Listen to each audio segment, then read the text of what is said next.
Let me help you build the best perfect routine for your dry hair. If you're new to my channel and if you're not, welcome back. I'm Mike. I'm a hairdresser, a L'Oreal color specialist, a makeup fan and a skincare lover. In today's film we are talking about hair care routine for dry hair. What products you should use, what products you shouldn't use, what is dry hair, and if your hair actually needs products for dry hair. So if you want to find out how to build the best perfect routine for dry hair, then you better keep on watching. What is the story, everyone? In today's film we are talking all about hair care routine for dry hair, as it's been highly requested. I'm going to timestamp everything because we have to go through a lot today, and I will not be talking about specific hair care ranges, specific brands. I'm going to talk about products in general, so I'm not going to be mentioning this shampoo, that shampoo, and so on and so on. I'm going to be talking about products in general. But if you want to find out more about different hair products for dry hair, I will probably link everything in the description down below what I've mentioned today. And also there is a lot on my channel and a lot of products reviews for dry hair. So you guys, first of all, we need to start off and talk about different topics when it comes to dry hair. So we're going to cover what is dry hair, how to define dry hair, what shampoo do you need, what conditioner do you need a mask, do you need an oil, do you need a leave-in conditioner, etc, etc. So you guys, let's start off with what is dry hair. Dry hair, also known as porous hair, is that type of hair that has no ability to retain moisture. It happens when the cuticle scales are risen and hair does not retain any moisture and everything comes out of it. So what we need to do is we need to put the moisture back into the hair. This can normally happen from external aggressors, overuse of heat, and also hair can be naturally dry. So you can be born with naturally dry hair, so that means your cuticle is naturally opened and it does not retain moisture. Also, if you have type 3 and 4 hair, your hair will be automatically a lot more porous as well, because we do have less cuticle scales of that type of hair. So that means we need to lock in the moisture in that hair. 99% of time, if your hair has been lightened, it does not mean it's dry, it means it's sensitized. So if you're a highlighted client, if you're a blonde client, that does not mean that your hair is dry. Dryness of the hair is normally caused by external aggressors. Like I said, that could be water, that could be wind, that could be anything from the outside, and heat. Heat damage is number one cause when it comes to dry hair. So if you're overusing the heat, that means you probably have dry hair. How to check and find out if my hair is dry. Right, you guys, so now we know what is dry hair and how do we find out if our hair is dry. I did do a full film on this,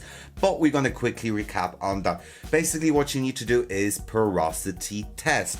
So what you're going to do is you're going to grab a strand of hair and you're going to literally run your fingers through it and feel how the hair feels. So if it feels nice and smooth and it does not feel grainy, that means your hair is not dry.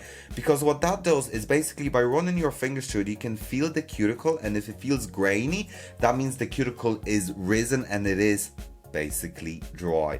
So even if I'm going to look at my blonde piece over here, I mean, that is going to feel slightly bit drier. However, it is still nice and smooth, even comparing with my natural hair. So that means my blonde hair is not dry. So I do not have dry hair.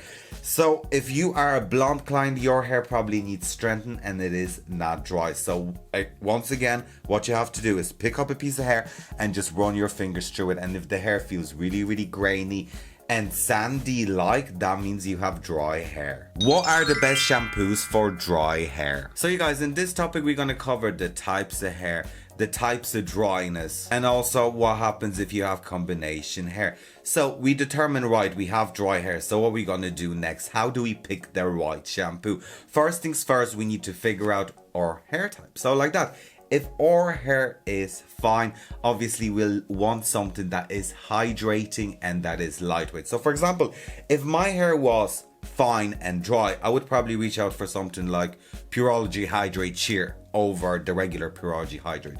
Why? Because it's designed to be lightweight and hydrating at the same time. Because if your hair is fine and you use something hydrating, it can also weigh down the hair. Also, if your hair isn't dry and you're using a hydrating product, that can make your hair greasy and weigh it down. Think of it this way: you have a hydrated skin, let's say you have oily skin and you are using a heavily hydrated moisturizer on your skin, what will happen? Your skin is gonna get oilier. Think of it this way: if you have a very, very dry skin and you use a very, very matte foundation that's not hydrating at all, it's not gonna sit well. It's gonna crack and it's gonna crumble. It's same with the hair. So if your hair isn't dry and you're using the wrong shampoo, it will not work. Let's talk about the types of dryness. Obviously, if your hair is slightly too normal dry, you'll need to use something lighter. If your hair is a lot more drier and thicker, you will need to use a different shampoo. And if your hair is thick and extremely dry, you'll need something a lot heavier and richer.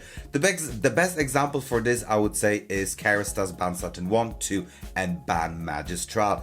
Those are your 3 shampoos for dry hair. So obviously Ban Satin 1 is for normal to slightly dry hair. Ban Satin 2 is for severely dry hair, and then Ban Magistral is for very, very extremely thick, coarse, dry hair. So like that, picking the right shampoo for your type of dryness is also very important. And what happens if you have combination hair, right? Because that can happen as well. For example, if you have sensitized hair, so bleached hair and dry hair at the same time. So let's say your hair is naturally dry and then you lighten, highlight and everything. What you do, there are products out there that are the best balance of moisture and strengthen at the same time, because if our hair is sensitized, we need strengthen. So that could be, for example, what's good for that? Absolute Repair by Siri Expert, like that. It has a nice balance of moisture and repair at the same time. But then we have to consider as well is what is our priority? Is it the dryness or is it the sensitivity? If it was me, I would always tackle the sensitivity first, because sensitivity is an internal damage of the cuticle, when porosity dryness is the external damage of the hair cuticle. So shampoo is very important. Just remember, getting the right shampoo for your type of hair and your type of dryness is very important. So we need to determine whether your hair is fine, medium or coarse, and whether it needs slight bit of hydration, a lot of hydration or extreme amount of hydration. Should I use a conditioner or a mask? Guys, that is a number one question. Clients always ask me, oh, should I use a mask once a week? Should I use a conditioner? That really depends. The rule of the thumb is that if you have fine hair, always use a conditioner. And if you have thick hair, as in the actual strands of your hair are thick, not the amount of hair of your head, is the actual strand of your hair is a lot thicker, then go for a mask. That's the best way I would go for it.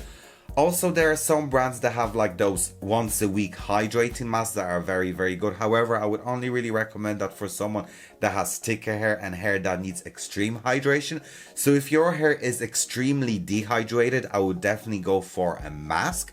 However, if your hair is slightly dehydrated and it is fine, I would go for a conditioner. But if your hair is just slightly dehydrated and it's fine, then just use conditioner all the time. And if it's thick, use a mask. However, if your hair is really, really dehydrated and needs that extra punch, then go for a mask, because a mask would be a lot richer and creamier in texture, adding more hydration and nourishment to the hair fiber. Leave-in conditioners and leave-in creams and heat protectors. Right, you guys, so we spoke about shampoos and conditioners, and obviously if we have dry hair, we do need a heat protector and a leave-in conditioner. Why? Because we want to pump that moisture back into the hair and protect our hair from external aggressors, and also protect our hair from heat. Why? Because heat is the number one cause of dry hair. Now, each to their own. Some people prefer creams, some people prefer sprays, some people prefer oils, but we're gonna get into oils, and some people prefer anything else.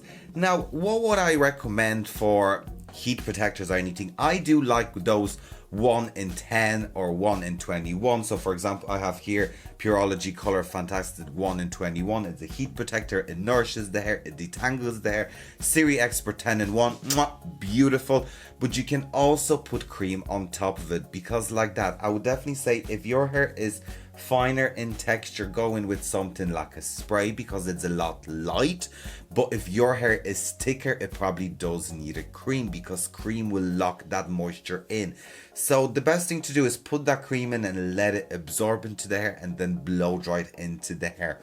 Also, if you have type 3 and 4 hair and you want to go with the LOC technique or the lock technique, which is leave-in conditioner, oil and cream, this is also brilliant for locking moisture back into the hair, just to give that extra punch of nourishment. So I would definitely say there's nothing wrong. You can also use spray and a cream at the same time. Sometimes I like to spray the spray into the hair before I start working with the hair, just to make sure it combs out really well, so I'm not causing any damage or I'm not tangling the cuticle anymore. And then before I blow dry it, if the hair is thicker, I would put a cream. So that would be like your Nectar Thermique from HAIRCARE or any other blow drying heat protecting nourishing cream. Oil and dry hair. Right, you guys, so we spoke about shampoos, conditioner, masks, leave-in conditioners, leave-in creams. So what about an oil?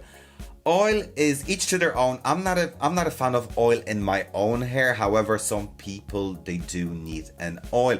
Oil is brilliant because it can do a lot of things. You have different oils. You have argan oil, you have mythic oil, you have elixir oil. There's so many oils out there depending on your hair. And what's brilliant nowadays is some oils do actually have heat protectors in them, especially the HAIRCARE elixir oil that has a heat protector in it, and I think it's brilliant. So when would you use an oil like that? If you're following the lock technique, if you have type 3 or 4 hair, so like that, you do your leave-in spray, then you'd follow out with an oil and a cream.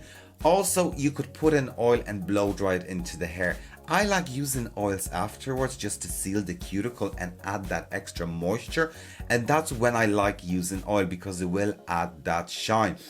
And when you put oil on dry hair, the hair will absorb it. So if the hair wants more moisture, it will absorb that oil. For example, if we look at the HAIRCARE elixir oil, and actually that's a Pride limited edition, which is absolutely amazing, and all the profits from the sale of this oil go to belong to, which is the LGBTQ plus Irish youth organization. But if you put this oil, so what I would do is I'd normally put a tiny bit of oil, and if I finish blow drying the hair, just run the oil at the ends. And do you know what, don't worry if it looks greasy, because what's gonna happen is if the hair needs that extra nourishment, it will absorb it. If the hair is not dry enough, it will sit on top of it because it will reject that moisture. But if the hair is generally porous, it will literally be like that. Yeah, give me that moisture.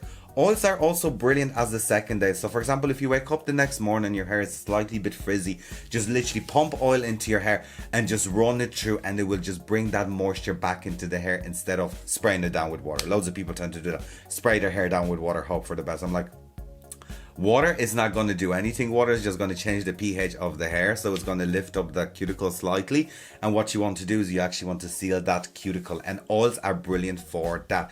I would never use an oil in my hair, but when it comes to hair care range in general, I would recommend oils, especially for people with thicker hair and for next day use. And I do like using oil as a finishing product, so that extra punch of nourishment. Right, you guys, so when it comes to routine for dry hair, let's recap on everything. First things first, we need to recognize our hair, whether our hair is actually dry, because loads of people do not have dry hair and they use the wrong product. And then we need to determine whether our hair is fine, thick, coarse, etc. That will depend on the product that we will use, and also the type of dryness of if our hair is severely dry. Do we need a mask if our hair needs that extra nourishment? When it comes to leave-in products, you kind of need them, because what you're doing is, if your hair is dry and you're not putting a heat protector or putting any extra moisture into the hair, and then you're blow drying the hair and you straighten the hair, you're adding into the issue, because shampoo and a conditioner can only do so much. So think of the shampoo and conditioner as a prep. So think of it as like a cleanser for the hair, and then your styling products are like your moisturizer and setting sprays. So for example, like the Pureology 21 benefits, that would be like your foundation, and then if you want to set something up, you're going to put on an oil. So it all depends on different types of hair.